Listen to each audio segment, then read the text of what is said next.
మూసీని ఆధారం చేసుకుని ప్రాణం పోసుకున్న భాగ్యనగరం విస్తరించిన తర్వాత ఆ నదినే మురికిమయంగా చేసింది. నగరం విస్తరించడం, పరిశ్రమలు, వ్యాపార కేంద్రాల ద్వారా వెలువడే వ్యర్థాలతో మురుగు కాలువగా మారిపోయింది. హైదరాబాద్లో భూముల ధరలకు రెక్కలు రావడంతో పాటు అధికారుల అలసత్వం కారణంగా కబ్జా కోరల్లో మూసీ బక్కచిక్కిపోయింది. ఇప్పుడు మూసీని డెవలప్ చేస్తామంటోంది ప్రభుత్వం. ఇందుకోసం ప్రత్యేక కార్యాచరణతో ముందుకు వెళుతోంది. మూసీని ప్రభుత్వం ఏం చేయబోతోంది? పబ్లిక్ ఏం చేయాలంటున్నారు? Watch the story. మూసీ ప్రక్షాళన ఇప్పుడు హైదరాబాద్ నగరంలో ఎవరి నోటా విన్నా ఇదే మాట. మూసీని సర్వాంగ సుందరంగా తీర్చిదిద్దుతామంటుంది ప్రభుత్వం. మురికి కూపంగా ఉన్న మూసీని అభివృద్ధి చేయడం ద్వారా హైదరాబాద్ నగరానికి మణిహారంగా తీర్చిదిద్దాలంటుంది ప్రభుత్వం. అయితే ఇక్కడి పబ్లిక్ ఏమంటున్నారు? అసలు మూసీ పరిస్థితి ఏంటి? ఈ పూర్తి వివరాలు తెలుసుకుందాం. లోని వికారాబాద్ అనంతగిరి కొండల్లో పుట్టి 240 కిలోమీటర్లు పారుతూ నల్గొండ జిల్లాలో కృష్ణా నదిలో కలుస్తుంది. సముద్ర మట్టానికి 2 అడుగులకు పైగా ఎత్తులో పుట్టి తూర్పు దిశగా ప్రవహించి హైదరాబాద్ మీదుగా ప్రవహిస్తోంది. మూసీ నదికి 4000 చదరపు మైళ్ల క్యాచ్మెంట్ ఏరియా ఉంది.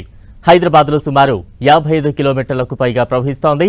ఒకప్పుడు శుభ్రమైన నీరు ఉండగా ఇప్పుడు మురుగు నీటికి కేర్ ఆఫ్ అడ్రస్ గా మారింది. కాలుష్య, మానవ వ్యర్థాలు, రసాయనాల కలయికతో ప్రవహించే ఈ మురుగునీరు కాలకూట విషంలా తయారైంది. ఇక మూసీ ఆధారంగా ఏర్పడ్డ హైదరాబాద్ నదిని సమూలంగా ముంచివేస్తోంది. ఓవైపు మురుగు, మరోవైపు కబ్జాలు నది స్వరూపాన్ని మసగబార్చాయి. పొల్యూషన్ కంట్రోల్ బోర్డు నిర్వహించిన నీటి పరీక్షల్లో పరివాహక ప్రాంతాల్లో ఆక్సిజన్ స్థాయి తగ్గిపోయి జలచరాలు నీటిలో ఉండలేనంత పరిస్థితి ఏర్పడింది. ఇలాంటి మూసీని డెవలప్ చేయాలని ప్రభుత్వం నిర్ణయించింది. ఇందుకోసం వేల కోట్ల రూపాయలు ఖర్చు చేయాలని డిసైడ్ అయింది. హైదరాబాద్ నగరంలో మూసీ నది మొత్తం 55 కిలోమీటర్ల మేర ప్రయాణం చేస్తుంది. మనకు అక్కడ బాబుఘాట్ కంటే పైన ప్రారంభమవుతుంది సిటీలో. ఆ తర్వాత నాగోల్, రామంతాపూర్ కింది కంటే వెళ్ళిపోతున్నటువంటి పరిస్థితి ఉంది. మనం ఇప్పుడు అంబర్పేట దగ్గర ఉన్నాం. అంబర్పేట దగ్గర చూడొచ్చు, దాదాపు 600 నుంచి 700, 800 మీటర్ల వెడల్పులో మూసీ ఉండేటువంటి పరిస్థితిని చూడొచ్చు. చాలా నీట్గా ప్రవహిస్తున్నటువంటి మూసీ ప్రవాహాన్ని కూడా మనం చూస్తున్నాం. ప్రధానంగా హైదరాబాద్ నగరంలో మూసీ 600 నుంచి 800 లేదా ఒక్కొక్కసారి 1000 మీటర్ల వరకు కూడా వెడల్పు ఉండేటువంటి పరిస్థితి. కొన్ని ప్రాంతాల్లో నిర్మాణాలు చొచ్చుకురావడం కారణంగా మూసీ తన స్వరూపాన్ని కోల్పోయింది. మరికొన్ని ప్రాంతాల్లో మాత్రం ఈ విధంగా చాలా వెడల్పుగా ఉండేటువంటి పరిస్థితి ఉంటుంది. పైన హిమాయత్ సాగర్, ఉస్మాన్ సాగర్ గేట్లు ఎత్తినప్పుడు, పూర్తిగా అన్ని గేట్లు ఎత్తినప్పుడు కూడా మొత్తం మనం చూస్తున్నటువంటి ఆ ఇళ్ళు ఏవైతే ఉన్నాయో ఇక్కడైతే మాత్రం ఈ ప్రాంతంలో సంబంధించి ఆ ఇళ్లలోకి నీళ్లు రావు. అంతవరకు మూసీ ప్రవహిస్తుండేటువంటి పరిస్థితి ఉంటుంది. ఇలాంటి మూసీని పూర్తి స్థాయిలో సుందరీకరించడం ద్వారా, పక్కన మంచి మంచి నిర్మాణాలను నిర్మించడం ద్వారా ఎలాంటి ఇబ్బందులు లేకుండా ఈ చుట్టుముట్టు ప్రాంతాల్లో నివాసం ఉంటున్నటువంటి వాళ్లకు ఇప్పుడు ఏదైతే ఇది మూసీ దోమల ఉత్పత్తి కేంద్రంగా ఉందో ఆ దోమల ఉత్పత్తి కేంద్రంగా ఉండకుండా చేయడం, అదేవిధంగా ఒక చక్కనైన ఆహ్లాదకరమైనటువంటి వాతావరణాన్ని అందించే విధంగా ప్రభుత్వం ఈ మూసీని డెవలప్ చేయాలని నిర్ణయించింది. అందులో భాగంగానే ఈ మూసీలో ఉండేటువంటి నిర్మాణాలను తొలగించి ఈ మూసీని అభివృద్ధి చేయాలని డిసైడ్ చేయడం జరిగింది. మొత్తంగా ఇప్పుడు మనం చూస్తున్నటువంటి ఈ పద్ధతుల్లో మొత్తం మూసీ అంతా ఇంత వెడల్పు ఉండి, అదేవిధంగా రిటైనింగ్ వాల్ నిర్మించిన తర్వాత పక్కన అభివృద్ధి పనులు చేపడితే మాత్రం హైదరాబాద్ నగరానికి మూసీ ఒక పెద్ద ఎసెట్గా మారేటువంటి పరిస్థితులు అయితే ఇక్కడ ఉన్నాయి. కెమెరా పర్సన్ గౌస్తో రాముట్, ఎన్టీవీ, హైదరాబాద్. మూసీ నది పరివాహక ప్రాంతాల్లో అక్రమాలను తొలగించాలని నిర్ణయించిన ప్రభుత్వం వేగంగా పనులు చేపడుతోంది. కొన్ని ప్రాంతాల్లో ప్రజలు వెళ్లిపోతున్నారు. అయితే అక్కడ ఇళ్లలో నివాసం ఉన్న అందరికీ ఇళ్లు ఇచ్చేలా చర్యలు తీసుకోవాలంటున్నారు బాధితులు.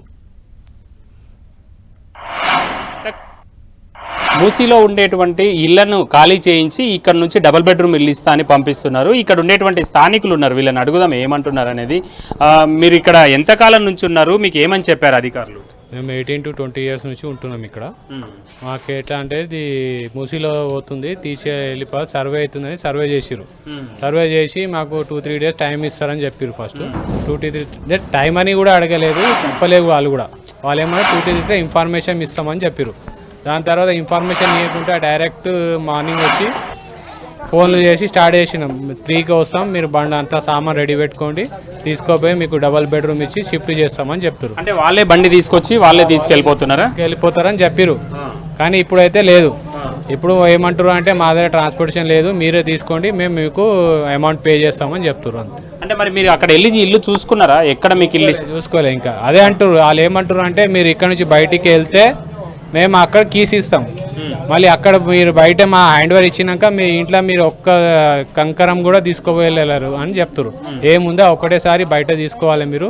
ఇప్పుడు మీరు చూస్తే ఇక్కడ ఇల్లు పెద్దగా ఉంది, చాలా కుటుంబాలు ఉన్నాయి కదా, మొత్తం ఎన్ని కుటుంబాలు? మేము 4 ఫ్యామిలీస్ ఉంటారు, మాది 3 అన్నతమ్ములు, మదర్ ఫాదర్, మొత్తం కలిసి 4 మెంబర్స్, 4 ఫ్యామిలీస్. మరి మీకు అక్కడ మొత్తం ఇండ్లు ఇస్తున్నారా? అంటే మీకు ఇక్కడ ఉండేట్టుగా ఇండ్లు అక్కడ ఉన్నాయా, లేకపోతే ఒక్కరికే ఇస్తామన్నారా? ఒక్కరికే, ఫాదర్ పేరు మీద ఇల్లు ఉంది 100 స్క్వేర్ యార్డ్ ఇది, అయితే ఫాదర్కే ఇస్తారని చెప్పారు. అదే మేము దాని గురించి మేము కొట్లాడతాం. మేము కూడా ఉన్నాం, మా పిల్లలు ఉన్నారు, చిన్న పిల్లలు ఉన్నారు, ఫ్యామిలీ ఉన్నారు. ఇప్పుడు పెద్దగా పెళ్లి అయినంటే అందరికి సపరేట్ అయిపోతుంది. ఇప్పుడు నేను సపరేట్ అయింది, నా కిచెన్, నా రూమ్, అది ఇట్లా అందరికి ఒక కిచెన్ రూమ్, 6 రూమ్లు, 2 కిచెన్లు, 2 లెట్రిన్ బాత్రూమ్ ఉన్నాయి దీంట్లో. కానీ ఇచ్చేటప్పుడు డబల్ బెడ్రూమ్ ఒకటే ఇచ్చి ఎలగొడితే మేము ఏడబోవాలి. నేను అదే క్వశ్చన్ అడిగితే సమాధానం ఎవరు చెప్తలేరు. ఏమంటున్నారు అధికారులను ఈ విషయం చెప్తే? ఏమంటున్నారు? కేవలం అంటున్నారు అంటే మీకు ఇది ఇస్తున్నాము, మీకు ఇదే ఛాన్సు, దీని తర్వాత మీరు ఒప్పుకోలే అంటే డైరెక్ట్ బుల్డోజర్ పెట్టి తీసేస్తామని చెప్తారు. మీరు ఇంత కాలం నుంచి ఉన్నారు కదా, ఎప్పుడన్నా మీకు నీళ్లు ఎక్కువ వచ్చి ఏమైనా ఇబ్బంది అయిందా గతంలో మూసీలో ఉన్న? 22లో ఏమో వచ్చింది, 1922లో ఏమో వచ్చింది, దాంతే 1919లో 20లో వచ్చింది అంతే. దాని తర్వాత మళ్ళీ ఎప్పుడు రాలేదు. 2 సార్లు వచ్చింది. మనం చూడొచ్చు, వీళ్ళకైతే గతంలో ఒకసారి నీళ్ళు వచ్చినాయి, కానీ ఎప్పుడు కూడా రాలేదు. ఇంత పెద్ద ఇల్లు దాదాపు 100 గజాలు ఉంటుంది. అందరూ వేరువేరుగా ఇళ్లలో నివాసం ఉంటున్నారు, కానీ ఒకటే ఇల్లు ఇప్పుడు డబుల్ బెడ్రూమ్ ఇల్లు ఇస్తామని చెప్పడంతో వాళ్ళైతే కొంత ఇబ్బంది పడుతున్నటువంటి పరిస్థితి. ఒకవేళ రాకుంటే వాళ్ళందరినీ కూడా వెళ్ళిపోకుంటే కూల్చేస్తామని చెప్పడంతో వాళ్ళ ఆవేదనతో ఇక్కడ నుంచి వెళ్తున్నటువంటి పరిస్థితిని అయితే మనం చూడొచ్చు. ఈ విధంగా తమకు ఉండేటువంటి వెహికల్స్లో మొత్తం కూడా ఇక్కడ నుంచి తరలి వెళ్తున్నారు. అక్కడికి వెళ్ళిన తర్వాత వాళ్ళకి మేము అక్కడ ఇల్లులు ఇస్తామని వాళ్ళు చెప్పడంతో ఇక్కడ నుంచి వెళ్ళిపోయేందుకోసం అందరూ కూడా ఇక్కడ ఉండేటువంటి ఇళ్లకు సంబంధించి మొత్తం ఖాళీ చేస్తున్నటువంటి పరిస్థితిని అయితే మనం ఇక్కడ చూడొచ్చు. ప్రధానంగా గ్రేటర్ హైదరాబాద్ పరిధిలో మూసీ రక్షణ కోసం, మూసీ అభివృద్ధి కోసం ప్రత్యేకంగా మేము చర్యలు తీసుకుంటున్నామని అధికారులు చెప్తున్నటువంటి పరిస్థితి ఉంది. ముఖ్యంగా ఇక్కడ ఉండేటువంటి స్థానికులు అయితే మాత్రం తమకు పూర్తి స్థాయిలో ఇల్లు ఇవ్వకుండా తీసుకెళ్ళిపోతున్నారు అనేది మాత్రం వాళ్ళ నుంచి వస్తున్నటువంటి మాటలు. అయితే పూర్తి స్థాయిలో అందరికీ ఇల్లు ఇస్తే బాగుంటుందని వాళ్ళు రిక్వెస్ట్ చేస్తున్నటువంటి పరిస్థితి అయితే ఇక్కడ ఉంది. మిగతా ప్రాంతాల్లో ఏ విధంగా ఉందో ఒకసారి అక్కడ పరిస్థితిని పరిశీలిద్దాం. అధికారులు ఇళ్లు ఖాళీ చేయించడానికి వస్తే అనేక ప్రాంతాల్లో ప్రజలు నిరసన తెలుపుతున్నారు. కొన్ని ప్రాంతాల్లో అధికారులకు ఎదురు తిరగడంతో వారు వెనుదిరిగి వెళుతున్న పరిస్థితి. మరికొన్ని ప్రాంతాల్లో మాత్రం ప్రత్యామ్నాయ మార్గాలు ఆలోచించాలని డిమాండ్ చేశారు. తాము లక్షల రూపాయలు పోసి ఇల్లు కొనుగోలు చేస్తే ఇప్పుడు కూల్చేస్తామంటే ఎలా అని ప్రశ్నిస్తున్నారు. ప్రభుత్వానికి వ్యతిరేకంగా పోరాటం చేస్తామంటున్నారు. అంబర్పేట దగ్గర ఉండేటువంటి మూసీ వద్ద మనం ఉన్నాం. అంబర్పేట మూసీ దగ్గర చూడొచ్చు ఎంత ఉధృతంగా మూసీ నది పారుతుంది అనేదాన్ని మనం చూడొచ్చు. ఇక్కడ ప్రధానంగా అటువైపు రిటైనింగ్ వాల్ కట్టారు, ఎలాంటి ఇబ్బంది లేకుండా. ఆ విధమైనటువంటి వాల్ మూసీ అంతటా అదే పద్ధతిలో నిర్మిస్తే వరదలు పైకి వెళ్ళిపోకుండా ఉండేటువంటి అవకాశం ఉంటుంది. అదేవిధంగా మూసీ కూడా రోడ్ సైడ్ను కోయకుండా మూసీ వరద వెళ్ళిపోవడానికి అవకాశం ఉంటుంది.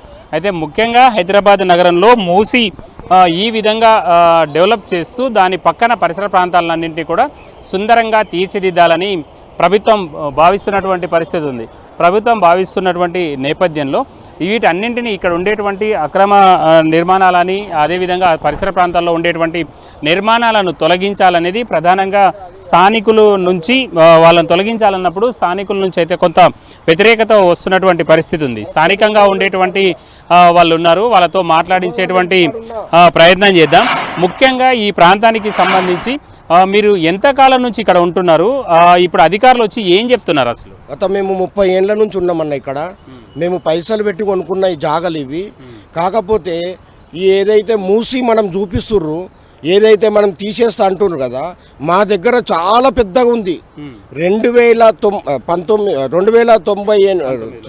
2019లో మన కేసీఆర్ గారు ఏదైతే ఒక ఆలోచనతోటి మూసీని పరిరక్షణ చేయాలని చెప్పి ఏదైతే అన్నాడో, అప్పుడు కూడా వచ్చి చూసినప్పుడు అప్పుడు వచ్చిన పెట్స్ ఏదైతే వాన వచ్చింది కదా, ఏదైతే కొట్టుకపోనికి వచ్చిందో అప్పుడు కూడా ఒక్కటి కూడా మాకు నీళ్లు రాలేదు. దాని తర్వాత 2000 సంవత్సరంలో ఫుల్ డెత్ వాటర్ వచ్చింది. మేము ఇక్కడ గోడ ఈడ బయట నిలబడి అక్కడ నుంచి కొట్టుకొచ్చినాయి మేము చేతులతో ఇట్లా తీసుకున్నాం, కానీ మాకు ఎటువంటిది ఈ ఇల్లు మాత్రం ఎటువంటి ఎఫెక్ట్ అనేది జరగలేదు ఇంటికి.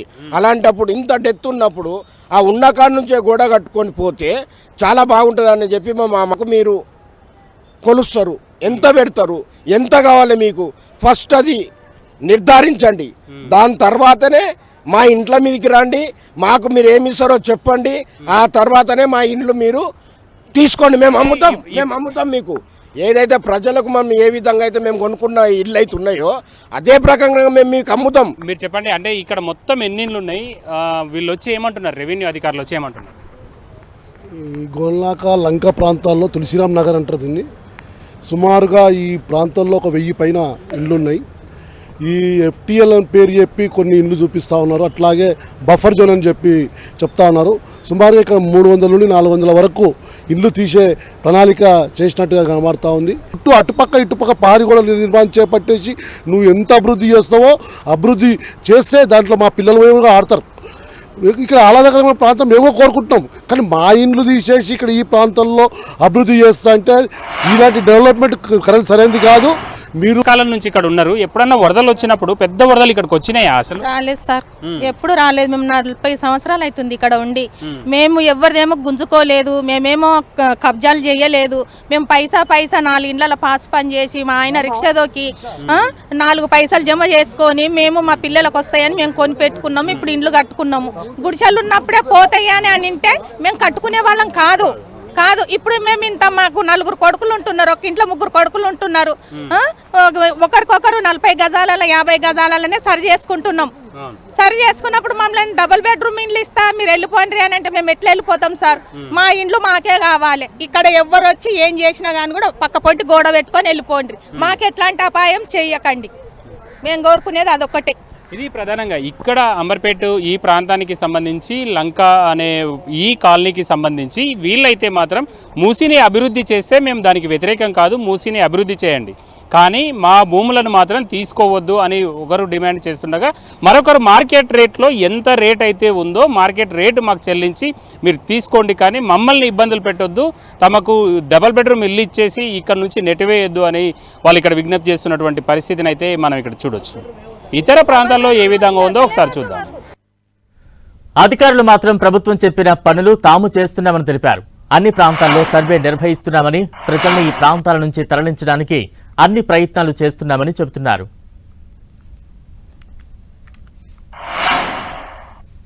హైదరాబాద్ జిల్లా పరిధిలో ఉండేటువంటి మూసీ గర్భంలో ఉండేటువంటి వాళ్ళందరినీ కూడా తరలించేందుకోసం అధికారులు కసరత్తు చేస్తున్నారు.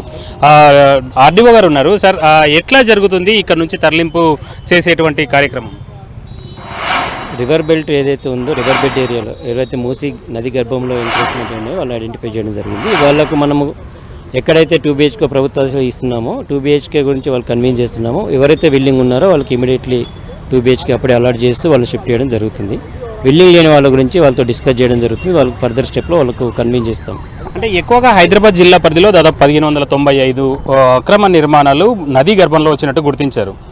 అంటే ఏ పద్ధతిలో వీటిని గుర్తించారు సార్? అంటే MFL ప్రకారం గుర్తించారా లేకపోతే రెవెన్యూ మ్యాప్స్ ఆధారంగా గుర్తించారా?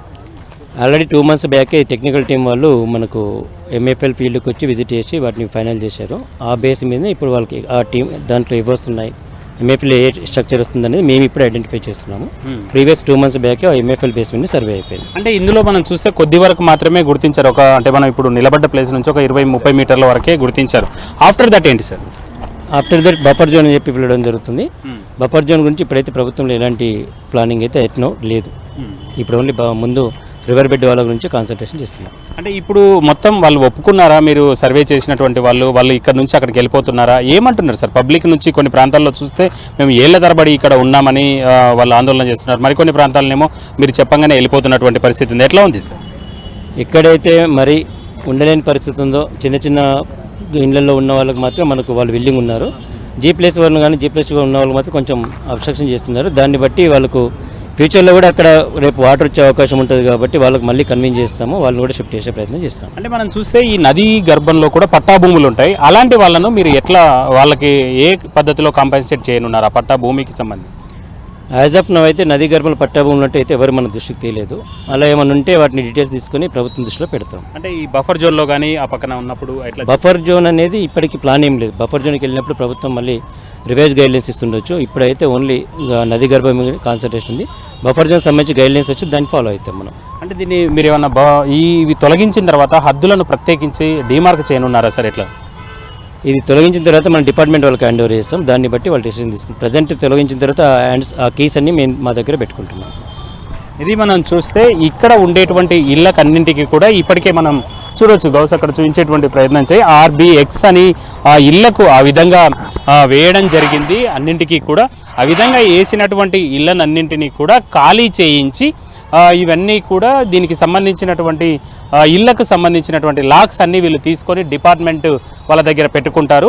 ఆ తర్వాత అక్కడ ఉండేటువంటి అధికారులకు సంబంధించి ఇక్కడ ఉండేటువంటి అధికారులకు సంబంధించి వాళ్ళు నిర్ణయం తీసుకొని ఉన్నారనేది రెవెన్యూ అధికారులు చెప్తున్నారు. మొత్తంగా చూసినప్పుడు మూసీ గర్భంలో ఉండేటువంటి నిర్మాణాలను తొలగించి దీన్ని క్లియర్ చేసి రెవెన్యూ శాఖ ప్రభుత్వానికి అప్పజెప్పేందుకోసం అన్ని చర్యలు తీసుకుంటుంది. కెమెరా పర్సన్ గౌస్తో రాముడు, 10TV, హైదరాబాద్. నగరం మధ్యలో ఉన్న మూసీ విశాలంగా ఉండేది. కొన్ని ప్రాంతాల్లో 500 మీటర్ల నుంచి 800 మీటర్ల వరకు వెడల్పు ప్రవహించేది. రోజు రోజుకు పెరుగుతున్న కబ్జాలు మూసీని బక్క చిక్కేలా చేసేశాయి. ఓవైపు నివాస సముదాయాలు, మరోవైపు వ్యాపారులు మూసీని పూడ్చి మరీ తమ పనులు కానిచ్చేస్తున్నారు. ప్రభుత్వం తలపెట్టిన మూసీ డెవలప్మెంట్పై అధికారులు ఆచితూచి ముందుకు వెళ్లాల్సిన అవసరం ఉంది. అక్రమాలను తొలగిస్తూ నదిని వెడల్పు చేస్తూ సుందరీకరణ పూర్తి చేయాలి. ఇక మూసీని అనుసంధానం చేసుకొని ఏర్పాటైనటువంటి హైదరాబాద్ ఆ మూసీని ఇప్పుడు మురికి కూపంగా మార్చినటువంటి పరిస్థితి. ఆ మూసీని అభివృద్ధి చేయడం కోసం ప్రభుత్వం థేమ్స్ నదిలాగా దీన్ని డెవలప్ చేయాలని డిసైడ్ చేశారు. అందుకోసం వివిధ ప్రణాళికలు రూపొందిస్తుంది. దాదాపు 1,50,000 కోట్ల రూపాయలను ఖర్చు చేయడం ద్వారా ఈ మూసీని అందంగా తీర్చిదిద్దాలని నిర్ణయించింది. మనం చూస్తున్నటువంటి ఈ మూసీ రామంతాపూర్ ప్రాంతంలో ఉంది. ఈ రామంతాపూర్ ప్రాంతానికి సంబంధించి ఈ మూసీనంతా కూడా డెవలప్ చేయడం కోసం ప్రత్యేకంగా ప్రణాళికలు రూపొందించాలని నిర్ణయించారు. మనం చూస్తున్నాం అటువైపు చూసేటువంటి డెబ్రీస్ ఏదైతే కన్స్ట్రక్షన్ డెబ్రీస్ ఉన్నాయో ఆ విధంగా డెబ్రీస్ పోయడం ద్వారా మూసీ అంతా కూడా కుంచుకుపోయేటువంటి పరిస్థితి. అనేక ప్రాంతాల్లో చాలా పెద్దగా ఉండేటువంటి మూసీ కొన్ని ప్రాంతాల్లో మాత్రం మరింత ఎక్కువగా కుంచుకుపోయినటువంటి పరిస్థితి ఉంది. కొన్ని ప్రాంతాల్లో 500 మీటర్ల వెడల్పు ఉండగా మరికొన్ని ప్రాంతాల్లో అది 700 నుంచి 800 ఆ పై కూడా కొంత వెడల్పు కనబడుతున్నటువంటి పరిస్థితి. మనం ఇప్పుడు చూడొచ్చు రామంతాపూర్ పరిసర ప్రాంతాల్లో మనం చూస్తే మూసీ ఎంత విశాలంగా ఉందో మనం చూడొచ్చు. ఎంత వరద వచ్చినా కూడా ఇదంతా కూడా అబ్జర్వ్ చేసుకునే విధంగా ఉంది. అయితే కొన్ని ప్రాంతాల్లో నిర్మాణాలు మూసీలోకి వచ్చాయి. మూసీ గర్భంలోనూ అదేవిధంగా మూసీ బఫర్ జోన్లోనూ నిర్మాణాలు వచ్చాయి. కాబట్టి ఆ నిర్మాణాలన్నింటినీ తొలగించడం ద్వారా ఒక రైట్ ఆఫ్ వేను క్రియేట్ చేసి ఆ తర్వాత ఆయా ప్రాంతాల్లో ఉండేటువంటి స్థలాలను బట్టి మూసీని డెవలప్ చేయాలి. మూసీ పరిసర ప్రాంతాల్లో వివిధ రకాలైనటువంటి వ్యాపార కార్యక్రమాలను అభివృద్ధి చేయడం ద్వారా స్థానికంగా ఉండేటువంటి యువతకు ఉపాధి లభించే విధంగా చర్యలు తీసుకోవాలి. దీని ద్వారా హైదరాబాద్ డెవలప్మెంట్కు మూసీ అనేది ఒక గ్రోత్ కారిడార్గా ఉండే విధంగా చర్యలు తీసుకుంటామనేది ప్రభుత్వ అధికారులు చెప్తున్నటువంటి మాటగా మనం చూడొచ్చు. అయితే ఇందులో ఇప్పుడు ఏవైతే మూసీ గర్భంలో నిర్మాణాలు ఉన్నాయని కానీ బఫర్ జోన్లో నిర్మాణాలు ఉన్నాయని కానీ వాటి తొలగింపు అనేది చాలా క్లిష్టంగా మారినటువంటి పరిస్థితి. ఇప్పుడు హైదరాబాద్ నగరంలో ఏ ఇద్దరి నోట చూసినా మూసీలో ఉండేటువంటి నిర్మాణాల తొలగింపుకు సంబంధించినటువంటి అంశమే ఉంది. ప్రధానంగా దీనిని డెవలప్ చేయాల్సినటువంటి అవసరం ఎంతైనా ఉంది. అయితే ఇందులో ఎక్కడి వరకు దాన్ని తొలగించాలి, ఏ ఏ నిర్మాణాలను తొలగించడం ద్వారా మూసీని వెడల్పు చేయొచ్చు, ఎక్కడ వరద ఎంతవరకు అబ్జర్వ్ చేసుకోగలుగుతుంది, అబ్జర్వ్ చేసుకోని ప్రాంతంలో బాటిల్ నెక్గా మారినటువంటి ప్రాంతంలో ఉండేటువంటి నిర్మాణాలను ఎక్కడి వరకు తొలగించాలి అనేటువంటి అంశాలపైన అధికారులు ఒక క్లియర్ కట్ నిర్ణయానికి రానటువంటి పరిస్థితులు కనబడుతున్నాయి. దానివల్లనే అనేక ప్రాంతాల్లో పబ్లిక్ నుంచి తీవ్ర స్థాయిలో వ్యతిరేకత వస్తుంది. ఏళ్ల తరబడి మేము ఈ మూసీ నది ప్రాంతంలో ఉన్నప్పటికీ ఎప్పటికీ కూడా మాకు వరదలు రాలేదు, ఇప్పుడు మీరు వరద ఇక్కడి వరకు వస్తుంది, మూసీ ఇక్కడ వరకు వస్తుందని ఏ విధంగా సైంటిఫిక్గా చెప్తున్నారు అనేది వాళ్ళు ప్రశ్నిస్తున్నటువంటి పరిస్థితులను మనం చూడొచ్చు. ఏదేమైనా మూసీని డెవలప్ చేయాలి, మూసీని మరొకసారి మంచి నదిగా మార్చాల్సినటువంటి అవసరం ఉంది. మూసీని ఆధారం చేసుకొని నిర్మితమైనటువంటి హైదరాబాద్ ఇప్పుడు దానిని పూర్తి స్థాయిలో ముంచేయకుండా మూసీని డెవలప్ చేయాల్సినటువంటి అవసరం అయితే ఉంది. కానీ క్షేత్రస్థాయిలో ఉండేటువంటి పబ్లిక్ అభిప్రాయాలను కూడా పరిగణలోకి తీసుకొని ముందుకెళ్లాలనేది సిటిజన్స్ సూచిస్తున్నటువంటి అంశం. కాబట్టి హైదరాబాద్లో మూసీ డెవలప్మెంట్ పైన ప్రభుత్వం ఏ విధంగా ముందుకెళ్తుంది, పూర్తి స్థాయిలో మూసీని ఏ విధంగా సుందరీకరిస్తుంది అనేది మాత్రం రాబోయే రోజుల్లో తేలనుంది. ఇది మూసీకి సంబంధించి పూర్తి స్థాయిలో గ్రౌండ్ రిపోర్ట్. కెమెరా పర్సన్ గౌస్తో రాముడు, 10 టీవీ, హైదరాబాద్. ఇది వాల్టి మూసీ ప్రక్షాళనపై ground report. Stay tune to 10 TV.